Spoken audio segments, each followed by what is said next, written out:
Welcome to Masters of Self University podcast, your highest source of sacred truths and universal wisdom. Hello, beautiful souls. I'm Rachel Fiori, mystic, spiritual teacher, psychic healer, and founder of Masters of Self University. Join our journey of soul transformation as we deep dive into this latest episode.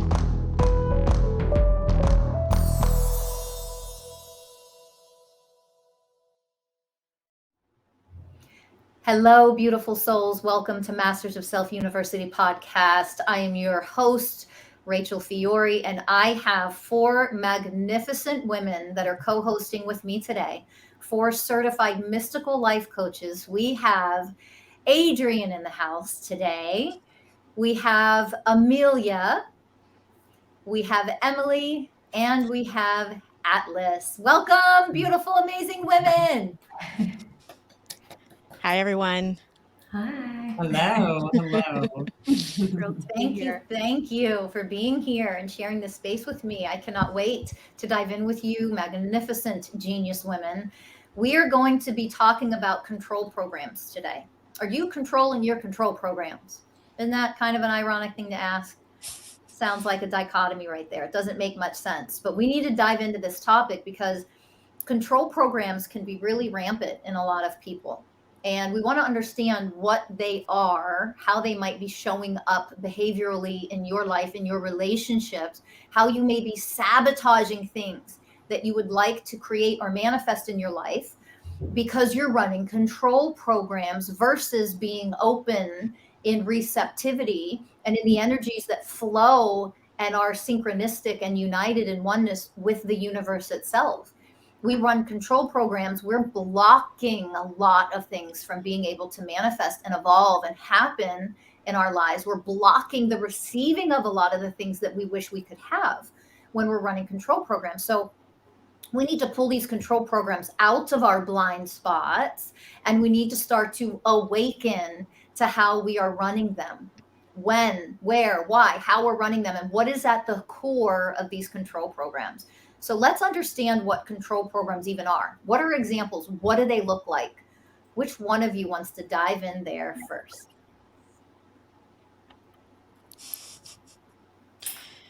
I'm just going to jump in and tell my story about when my blind spot came from, my control program came from my blind spot into my peripheral and then straight in front of my vision. And earlier this year, springtime, took a family trip down to Moab. And my partner and I went to get coffee, and on our way back, it was either a straight to go up and explore these beautiful homes that were up in the mountains, or else take a right to go back to our spot, our Airbnb. And he asked, hey, let's go explore. And I felt this need to get back home and control the dogs, control my son and nephew, even though they were still sleeping. It was like this multifaceted controlling program about me needing to be home, and I didn't know what for. The dogs, making sure they were okay, fixing breakfast or something. So I made my partner go back, and there wasn't anything that was even going on. And then the next day I had another opportunity. Well, before I go into the next day, driving back to the Airbnb, I had realized that the control program that I was running, because I was about halfway through this course, right? And it was really interesting. So I processed this all the way back and just processed it for the rest of the day. And I was able to see how other controlling programs that I didn't even know I was running, just small, little, insignificant things. So the next day, again, we go back and get some coffee, and we are at that exact same intersection. And he turns to me, he's like, would you like to go? And I said, absolutely, let's go. So he starts taking off straight into this new neighborhood to go look at these homes, just to see where the road went. And I remember when he drove straight instead of turning right, I had a physical pain in my body of like this control, and this letting go of it was physically painful, like in my heart. It kind of like froze up. And then I had to bring in all of these new skill sets and tools that I had, right? About remembering that everything was okay. The boys were still sleeping back home. Nothing is going to burn down. The world's not going to stop because we decided to drive straight instead of, going back to the Airbnb. So that was really interesting for me about how I saw the program running, how it continued to come into my awareness throughout that vacation, and then that physical pain that I experienced when I did release the control. So that's my control story. Magnificent. Absolutely magnificent. Thank you for sharing that. What I think is so fascinating is, and it's so important for people to hear, people think that healing your programs, your shadow self, your old wounds, they think healing is just you show up, you might chant Om, somebody does a little Reiki on you, and like everything shifts to bliss. It's like suddenly, oh, I had bliss. Yeah, that's it. That's all I had to do was just get a little energy healing. No, Adrienne shared that it was actually physically painful. Those programs moving through that are not, Adrienne chose to go straight instead of turn. I'm not going to follow my control program right now. And that actually created pain, like physical pain in the body. And that's so, I want to touch more on that because when you are healing, the old part of you has to die. We've all heard this analogy. And that death process can often be very uncomfortable, even physically painful. And yet, that's what it means to die. So, did you experience after that painful process? Did you experience an elevation? Did you experience a lightness? Like, what happened after that painful part? Yeah. So after I was able to, love that pain and acknowledge it, we ended up having a beautiful time. We laughed, we explored, we were curious, and we found some really cool places that, if we hadn't have gone exploring and taken that time out, we wouldn't have ever been able to experience that. So it was really beautiful. It was really a great experience to release that control. Beautiful. It's so interesting to me. I find the foothold is so strong with control programs in particular. They're so welded in there that I'm never surprised by the physical pain of having to kind of release something that's you haven't seen before is controlling. Talking to your blind spot, Adrienne, is control programs are one of the sneakiest I've found. They're really hidden away. And I can speak to some of my own just in terms of the kind of hidden nature of it and just the visceral impact of having to shift some. Some of mine were actually hidden in my overwhelm programs that were coming up because I was being triggered a lot by my daughter, who's 3, and blurring the lines between what was taking control, healthy control, if that's a bit, managing my HSP reactions and overwhelm, and actually just coming from a program triggered place of overreacting, of that kind of forcefulness that's at the root of it, that need to just, I'm out of here, I can't do it anymore kind of thing. It's as opposed to, my husband's name is Kyle. Kyle, I'm feeling a little overwhelmed at the moment. I need you to take over for a minute and I'm just quietly going to exit. It was just kind of even noticing that those kinds of scenarios where it wasn't necessarily so obvious. I kind of had a helpful person pointing them out for me. It's just really interesting that I think control of all the programs is, for me, often so hidden, so out of sight, really is in the periphery and way in the back a lot of the time. It just, it's really interesting. So, Yeah. And then the discernment of, the preferences. yeah. We were in our pre-show today, we were talking about that. Like, how do you know the difference between just, but this is my preference versus it being a control program? Who wants to take that one on? Because we all have preferences. Yeah, I mean, I've always had very strong preferences, and I say strong, which it really didn't seem like there was even an option. Like there's soft preferences, like, or, you know, like we all have preferences, like Rachel just said, but like this was almost like it's hearing both of you talk. It's really feeling like it's survival. Like the control that I've gone through or that I'm still working with is like Adrienne, when you're like, oh, well, going back home, like the kids are still sleeping, but like I need to get there. And I totally relate to that because with my own children or just as a parent, like I didn't think anyone else would do that. I didn't think anyone else would see what needed to get done, be able to accomplish it in an efficient way, and like just get it done. And I see now that maybe a lot of that didn't need to happen. And I see how I've taken away other people's opportunities because I have forced my needs onto something to make sure that I am getting things done for my own survival preferences. But yeah, it's something that I think I'm going to be constantly working on this one till the day I die, because this one is very rooted and embedded in me. And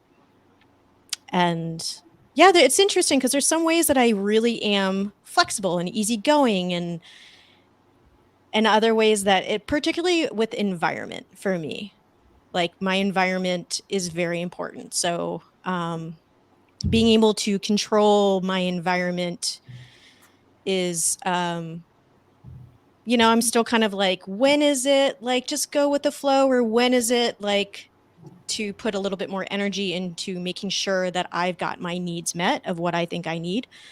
So but Yeah. And strong I think, preferences for sure. yeah. And I think for our listeners, for those listening who can, so many people can relate to what Atlas just shared. And that's where we get confused. We get trapped in our mind sometimes of, you know, but this is what's best for me. So I want to control my environment as much as possible. So I'm going to change those words. Here's how you know you're running control programs is that it has to be this way. I need to control. If not, I'm going to be triggered. I'm going to start to run programs of survival, discomfort, a lack of safety. That's how you know you're running programs. That's how you know there's a wound that needs to be healed. And that's the precise reason, because there's an unhealed wound, why you're actually running control programs, right? So here's a simple example. I'm going to speak to all the empaths, all the highly sensitive persons out there, that you will move through environments, and your environments will sometimes totally activate your nervous system. And you could go through HSP brain melt, I love to call it. You know, your nervous system is activated. You're highly sensitive. You might be getting overstimulated right now. And your nervous system has to go on overload to try to process everything that it's taking in, you know, all that stimuli.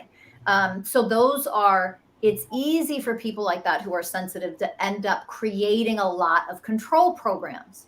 It can be easy to run control programs, because if I had my environment in a different way, if it was just like this over here, I'd be peaceful. My nervous system wouldn't be activated. I wouldn't be on overload, right? Mm-hmm. But the tricky part is, what do I do? Because I cannot control everything all the time. Those are control programs, right? So what can I do when things are out of my control, so to speak? I drop into my heart. I process what's happening. I bring love and light to my body, to my beingness, to my energetic fields. And I then focus on that aspect of me that I do have, quote unquote, control over, that I can heal.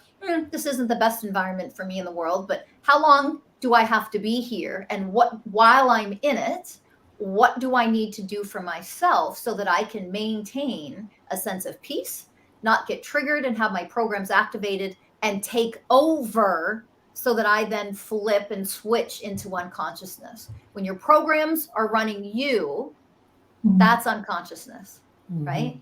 But if I'm aware that my nervous system is getting activated, this is I don't like this. I prefer something different. Okay, but are you triggered by it?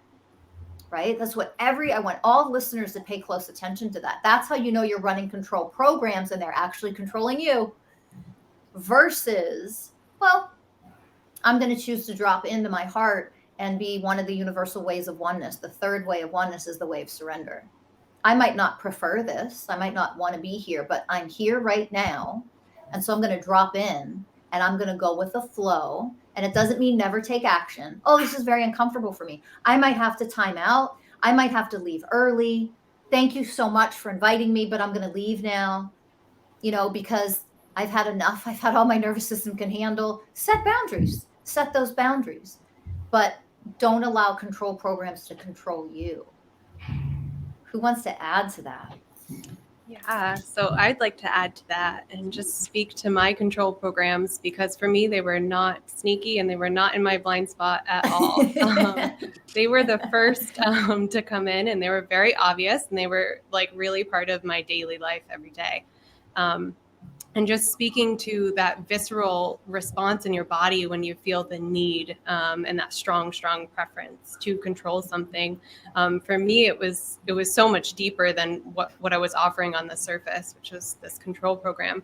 It was really about the anger and the frustration that I felt because I felt so powerless. And this was very obvious. From the beginning of this work, I traced most of my control programs back to feeling completely powerless, and especially as an HSP, and just all of those times when I was a child where I just felt so bombarded by everything, and I didn't have the skill or the know-how to really experience that and process it the way that I needed to and to understand it.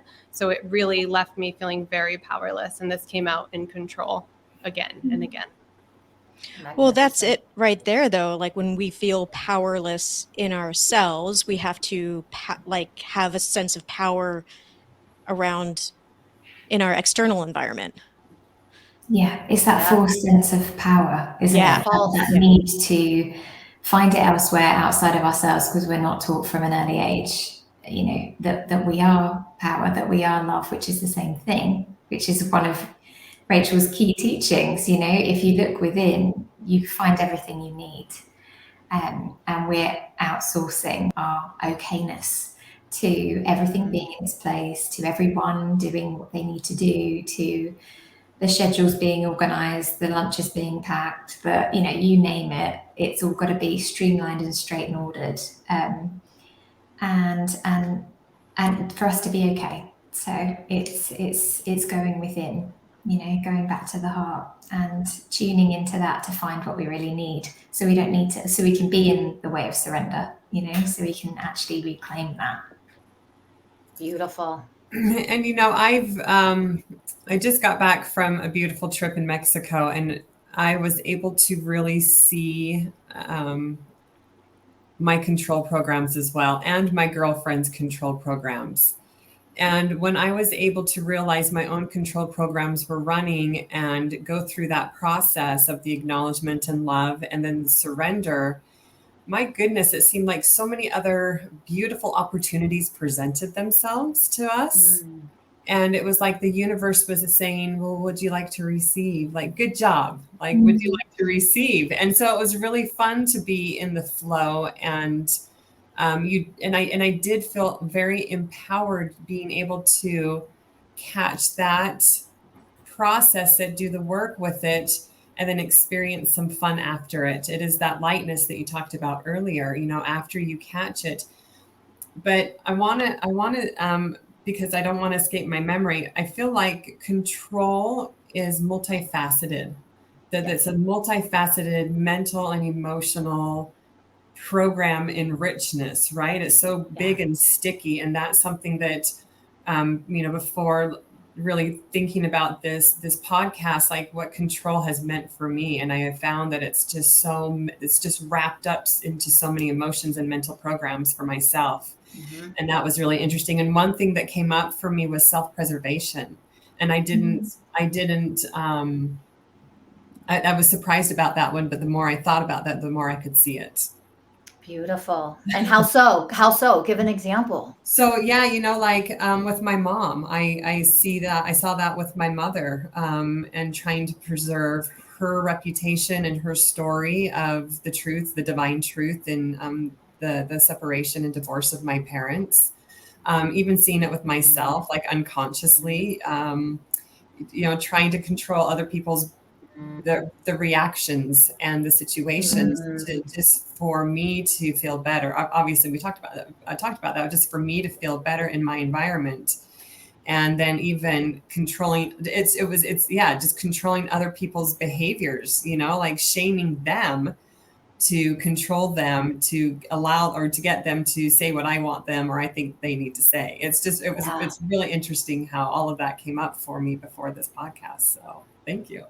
Magnificent. Oh, just those layers, right? Just yes. layers and layers.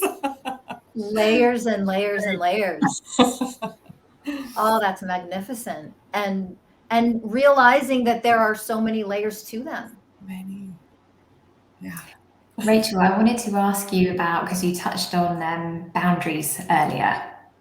I wonder whether our audience might have some questions around the kind of differences between control programs and boundaries, especially HSPs who are notoriously non-boundaried. It's really difficult to enforce. So, yeah. Yeah, that's beautiful. Let's dive into that. So, because it is really important, especially for HSPs, but for everyone to be in balance, every human, man, woman, no matter what the scenario, for everyone to be energetically in balance within yourself, you have to have the ability to set boundaries. There's no such thing as not ever having to set boundaries.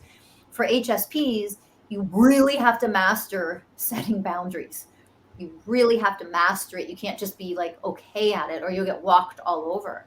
But it's boundary setting versus running control programs that I'm going to be triggered. I'm not going to be happy. I'm going to be taken out of peace if things don't go this way for me. So I'm going to set boundaries, quote unquote, which really means I'm running control programs. I'm going to try to force everybody to do what I want them to do, when I want them to do it, why I want them to do it, how I want them to do it. Control, control, control, control, control.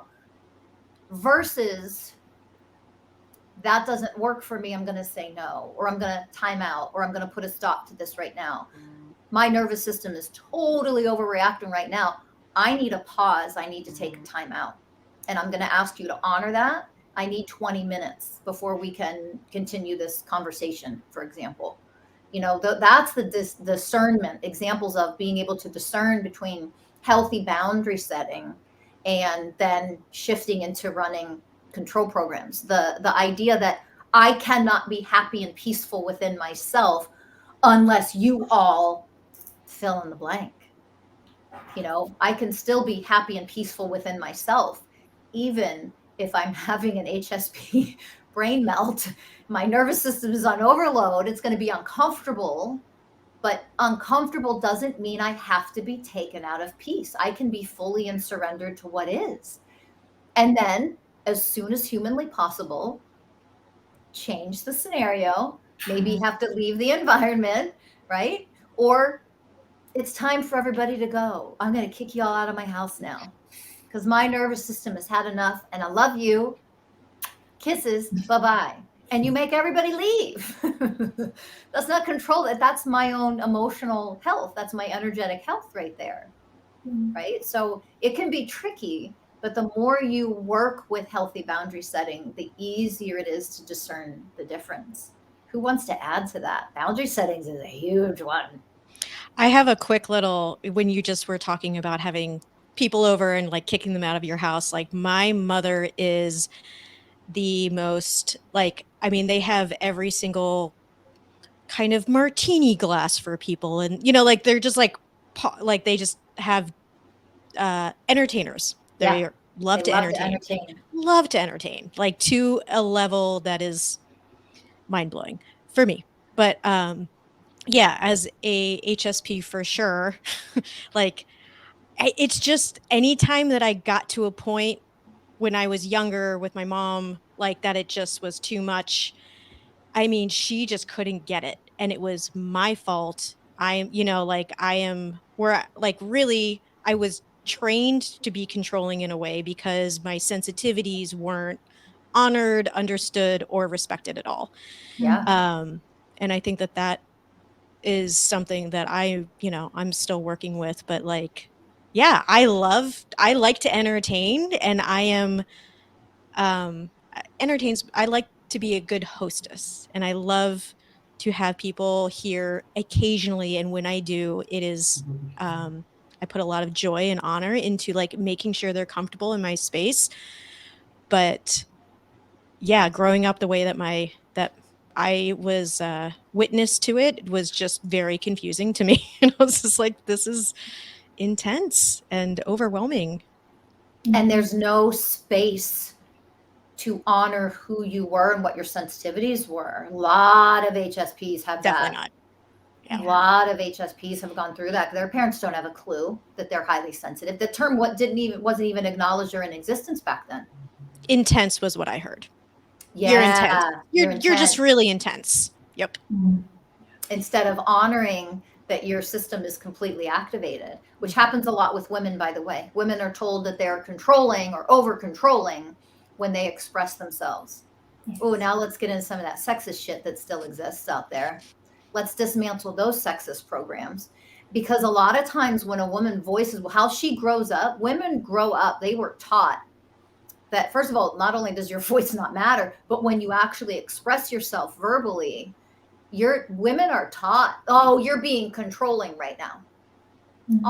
Actually, here's the truth. You're projecting your powerlessness onto me by telling me that I'm controlling, by actually speaking out loud what my needs or what my preferences are. That my opinion, you can't handle what I'm saying right now or what I'm sharing right now. That's your emotional fragility. That is your powerlessness. That is your low emotional IQ. You don't get to project that shit onto me. So that means, I better be powerful in my boundary setting with people to be able to say, oh, time out, nice projection, not going to happen here. Just because, so let's get real, because this is the truth. We speak the truth here. Take a breath, everybody. You get triggered, that shows your emotional fragility and your lack of maturity. So here's a trigger warning. Men can actually be arrogant, over-controlling fucks. Oh, look at that leader. That's how they're treated. Oh, what a strong leader. Applause, applause. Oh, look at that leader. And if a woman says, oh, you know what? That doesn't work for me. Whoa, you're out of control, lady. Oh, you're giving an opinion. Women aren't allowed to have those. You're over emotional. You're controlling. Hey, calm down, woman. Yeah. That's how women have been treated. We've all grown up that way. It's absolutely psychotic that women are expected to sit down, be quiet, and make sure you feel okay about yourself by me never saying anything that you don't like. And when I do that and show up like a Disney fucking princess cunt fairy tale beaut bitch, because that's what we're trained to do, I want to make sure you don't ever get triggered. So I'm going to talk in the tone that you want me to talk. I'm going to be soft-spoken. I'm never going to say anything that you can't emotionally handle, even though you're the one that's showing powerless and a low emotional IQ. And somehow I'm held accountable for that. And I have to magically understand everything that I'm not supposed to say so you don't get fucking triggered. Oh, you're going to turn around and be an arrogant prick and then applauded for being a leader. Yeah, we're going to all fucking 2 thumbs down that bullshit. No more of that shit anymore on the planet. We're going to dismantle all that bullshit. So we have to be very careful here.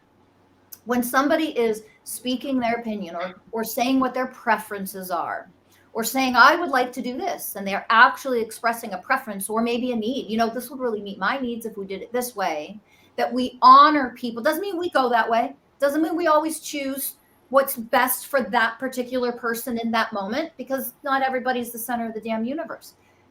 But we learn what it means to honor. And we know we have to wake up, because part of control programs is fueling sexism, because we're trying to control how people show up, what they say, how they dress, trying to control women, make sure they're not too loud and not too powerful. Oh, ladies don't curse. Fuck you. That's what I have to say to that.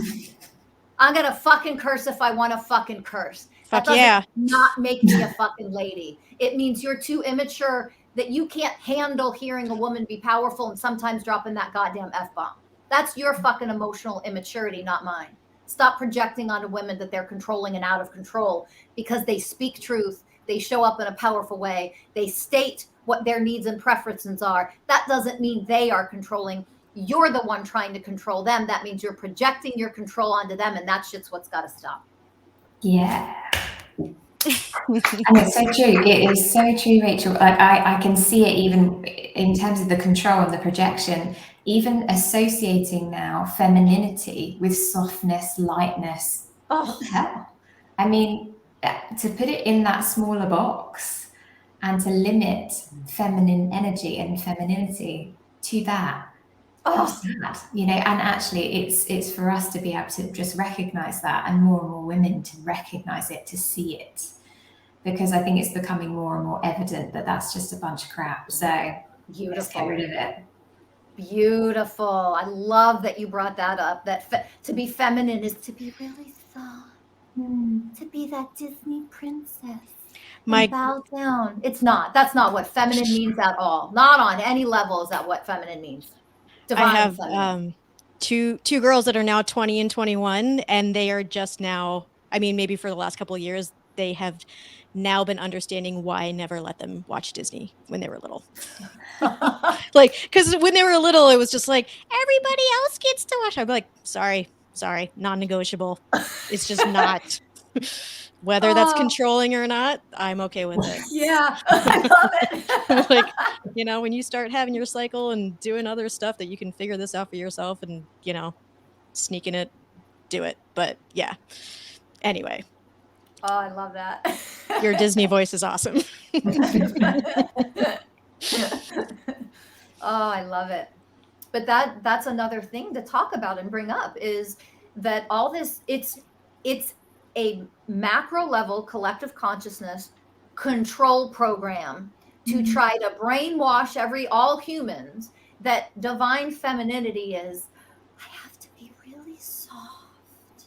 That is such a load of motherfucking bullshit, because divine feminine energy is pure, raw fucking power. That's divine feminine. That is feminine energy, is pure, raw power. Why? Because feminine energy is the energy that heals, transforms, alchemizes. And that energy has to be able to go and penetrate into the darkness, no matter how painful, no matter how scary, no matter how ugly, no matter how goddamn horrific it is. Feminine energy is the energy that absolutely saturates and goes to the core center of all the darkness, all the ugly, and alchemizes it into light. You can't be soft and subtle and accomplish any of that shit. So get the fuck out of here. That feminine energy is goddamn so soft. I'm so soft. No, it isn't. It isn't. Yeah. Nurturing comes with an aspect of what feminine energy is. Nurturing doesn't mean you're not harmlessness and gentleness. It doesn't mean it doesn't turn into a gentleness.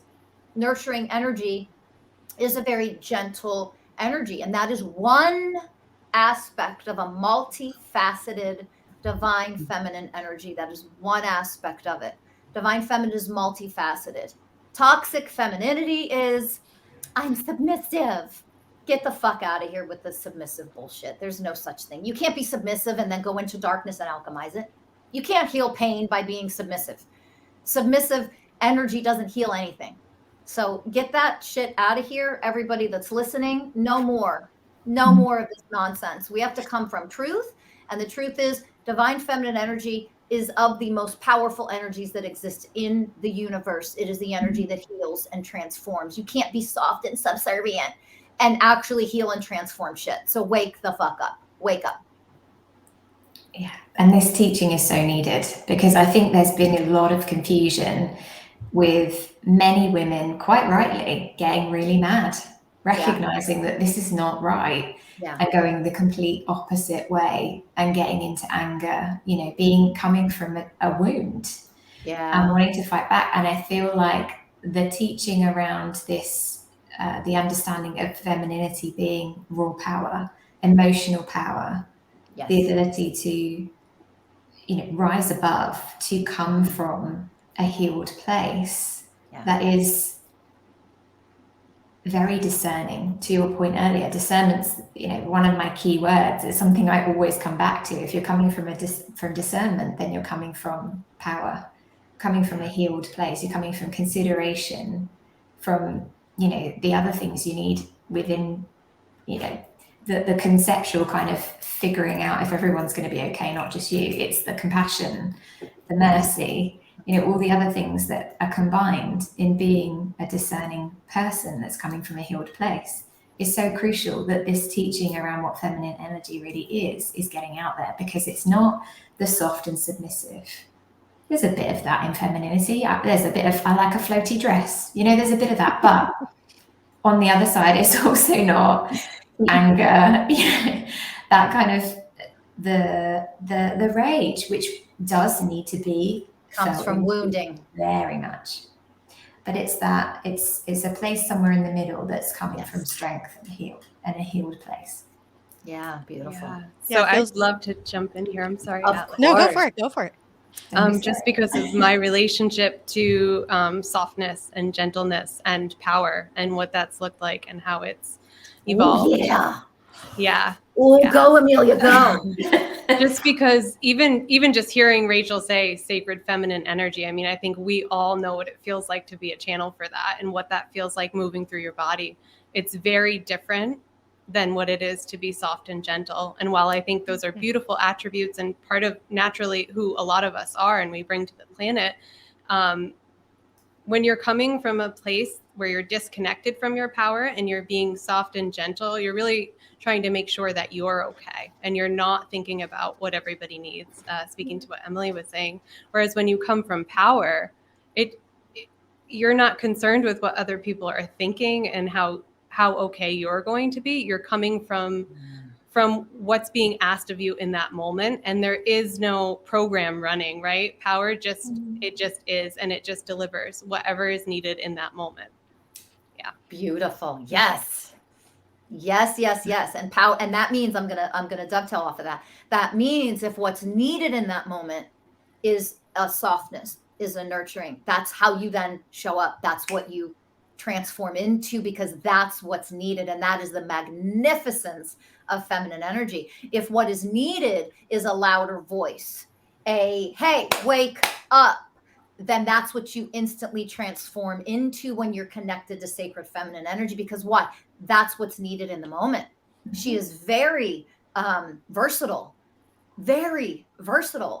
and able to transform into this when this, whatever this is what's needed. If it's silence and staying in the background, very rare that's going to happen with sacred feminine. Very rare. Mm-hmm. But if that's truly what is needed, she'll do that. And don't mistake in that. Don't make the mistake of thinking that's a subservient, submissive bullshit that's spewed out there. It's not. Because the truth is about sacred feminine. Feminine is leadership energy, black and white, period, end. Masculine energy is not leadership energy. It can't be, because it is tunnel vision. We need that linear tunnel vision that men so abundantly offer to us. We need that energy, because if we didn't have it, we would never complete anything. Things wouldn't get done. It's a finisher energy, masculine energy, which means it cannot encompass a global perspective where you can see 50 billion things at one time, every scenario and the outcomes and the possibilities all at one time. That's feminine energy ability to do that. That is leadership energy. I can see the things that you're not considering right now because you are in that masculine linear tunnel vision energy, and that is okay. There's no judgment there. But because I can see all, feminine energy, I'm the one that says, here's what we need to do. I'm the leader. You do this, you do this, you do that. I'm going to do this part. And now masculine energy takes over. Okay, go. It's go time. Now everybody complete their tasks. Fulfill your responsibilities. Masculine energy makes sure it gets it done. It is not the energy that is leadership energy. It literally cannot be. It's not capable. And it's meant to not be capable. It doesn't mean it's weak or inferior. Don't misunderstand with your egoic thinking. It cannot be capable because it is meant to complete and finish reach a goal, carry you through to the end. It is a magnificent, beautiful, powerful energy that we need to rely on to get shit done. But because of that, it can't be the leadership energy. I hope women hear that, because it's time that you wake the fuck up out there and stop looking at linear tunnel vision energy, because it can only get you so far when you don't first have the broad, massive, global perspective of seeing all things at once and creating the best plan based on that genius, and then using masculine energy to break it down into parts and finish this task, finish that task, reach that goal, attain this. Got to discern the difference between the two. And with that said as well, it's just taking a moment to actually think about what we've lost in quashing and controlling that, in trying to stamp that out, in trying to make that something that's undesirable. Look at what we've lost from our societies, from our cultures, from our world. You know, it's so evidently and drastically missing. It's time to bring that back and to re-empower the women and men, because it's also in men. That Of feminine, course.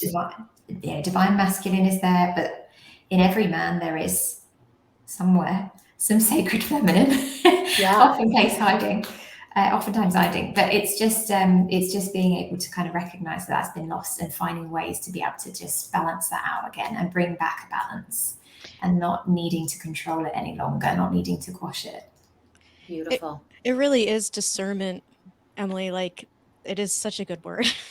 But I mean, even just recently for myself, like what you were just saying, Rachel, like I definitely have that way to look at the big picture and kind of like pull things in.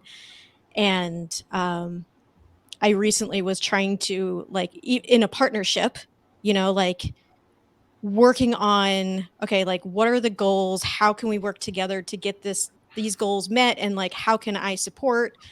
And but then, yeah, like discerning, like I definitely probably will for a while be like, am I being controlling? Like, is that controlling? Like, I'm really, because I've always been said how controlling I am. And I'm just like, no, I can just really see something that I feel could be helpful in a partnership, and to just like, I don't know, I would just encourage women to just fucking voice it, like not be so nervous to share that and to just voice it. Yeah. Speak up. Learn to speak up. Yeah. I Learn mean, to speak up. I'm still learning that for sure. But yeah, it's, like we've just been ingrained for so long. I mean, even like, I'm not going to get stuck on Disney, I swear, because I could talk about the fucked up shit about Disney for hours. But I mean, even just like the Little Mermaid, like she literally chose to lose her voice to get the guy. Like, not only was she soft, her voice was gone, completely gone. Yep. Yeah. It's crazy. What a beautiful analogy, Atlas. Yeah.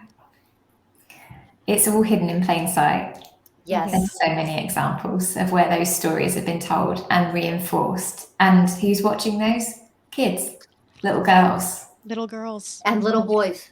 Yeah, and little boys. Yeah. Learning how to do that to little girls so they grow up as men, learning how to do that to women. This is it. The programming. Yeah. Yep. Rachel, I have a question that I'd love to get clarification on. And I don't know if Atlas, she might have touched on this just a little bit, but where is the fine line between offering advice and control? What a beautiful question. I love that you asked this question. Oh my goodness. To our listeners, hello. There's so many people like, yes, Adrienne, thank you. Offering advice. First of all, we never want to offer unsolicited advice, because that's treating people in front of us like they're powerless. They didn't ask for it. So I'm going to start there. We all need to learn how to stop automatically offering advice just because someone shares something with us, man or woman. I don't care who you are, no one. Unsolicited advice is like spewing diarrhea onto someone else's face. It's not wanted. It isn't pleasant. And now I got to clean this shit off my face that you just spewed all over me.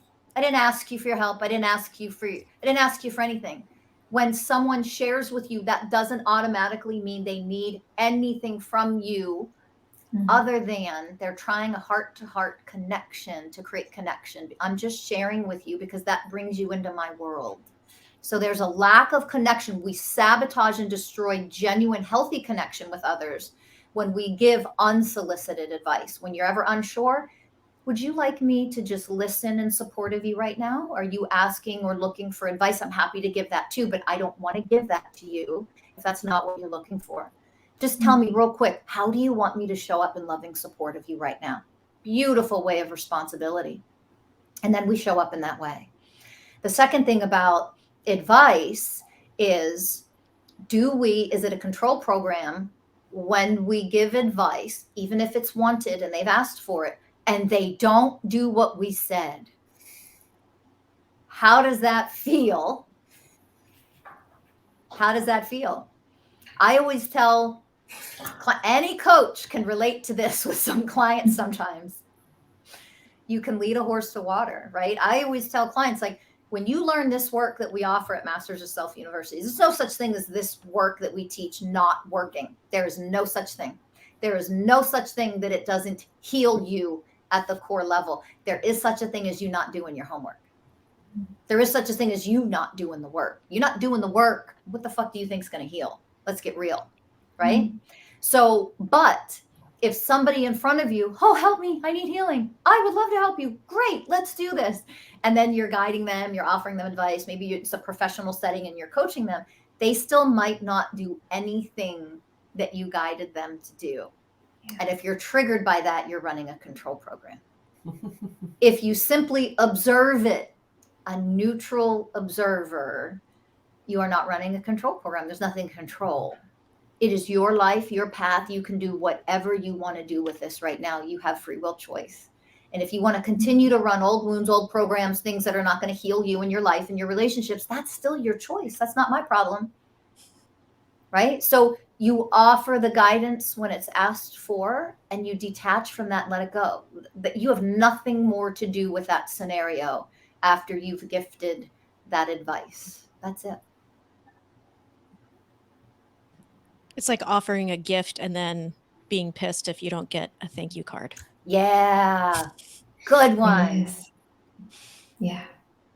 And that comes from ego. Beautiful. There's like so many grandparents that are like, I need to see my grandbaby open the gift. It's just like, why do you need that? Oh, so this is for you. Right. This is for them. Oh. Yes, you got it. Yeah. Yes. Beautiful example. Beautiful example. So as we wrap things up, are there any last words before we say goodbye to our magnificent listeners? Thank you for tuning in and spending your time listening to what we have to say. And I really hope that you will take some time to check out the Masters of Self University website, check out the groups we've got, and to just sign up for a free consultation, because any of us would love to have you. We would love to have a conversation with you about this work. And if you have control programs that are evident to you, please come here, because we've dealt with many. Beautiful. Parting words. And thank you, ladies. It's been a joy. Yeah, thank you. Thank you. I just want to say, yes, everything Emily said was beautiful, and get control of your control programs. Yes. And we're here to help you how to do that. We are very much here to help you. Yeah, absolutely. And chances are, if you are running control programs, you are looking for a connection to your power, to your own power. And beautiful. Yes. Love it. Yeah. That's, well, I mean, just Amelia, just that hit that just like drove it in. This is a little drop the mic. Yeah, drop the mic. But so this is a little, I would encourage anyone to read the Grimm's fairy tales if they want to divert away from Disney. Oh, Just saying, because it's Love not it. always going to be a happy ending, and it's not always going to be. It's like the real story. But just wanted to throw that out there because I mean I couldn't have.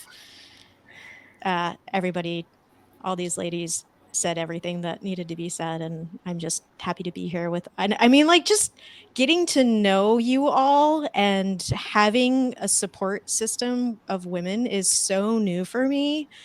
And it's just amazing. I adore it. I love you all. Beautiful. Loving you right back. Beautiful. And this is the magnificence, this is the benefit of women stepping into their power, by the way, is that you get to heal the wounded feminine and you get to connect to your source of power. You get to be loved and nurtured from a place of power, not from the powerlessness programs that other people run and project onto us, and not from your own powerless programs. Those come from wounds that really need attention. They need to be seen, they need to be validated. And that is exactly what we do at Masters of Self University in our coaching programs. And especially, I'm going to mention our Sacred Feminine Rising group that we now have for women. That is a women's only, that is a women's only group. And that is to heal all aspects of wounded feminine. It's to connect you to your true source of power and allow you to move through the rest of your life from power, from wisdom, from discernment, because those are divine qualities and you all have them inside of you. All of you have them inside of you, waiting for you to connect to them and allow them out. They can't show themselves and express themselves through you when you are unhealed and your programs are activated and taking over. We need to heal those and get those out of the way in order for your divine expression of you to truly flow. So just as Emily said, make sure you go to our website, mastersofselfuniversity.com, sign up for a free consultation. Make sure you really are serious about getting help and doing the work. Sign up for a free consultation if so, and then we can give you all the answers and tell you exactly how it works, and we can start to take you through the steps of healing and self-empowerment. And check out our Sacred Feminine Rising group. Also, please like, subscribe, share with everybody you know. Give us that heart, that love button. Click, click, click, share, share, share, sign up, do everything that you know you need to do. We love you. We thank you. And we'll see you all in the near future on the next podcast episode. Thank you for listening. Bye, everybody. Bye. Bye.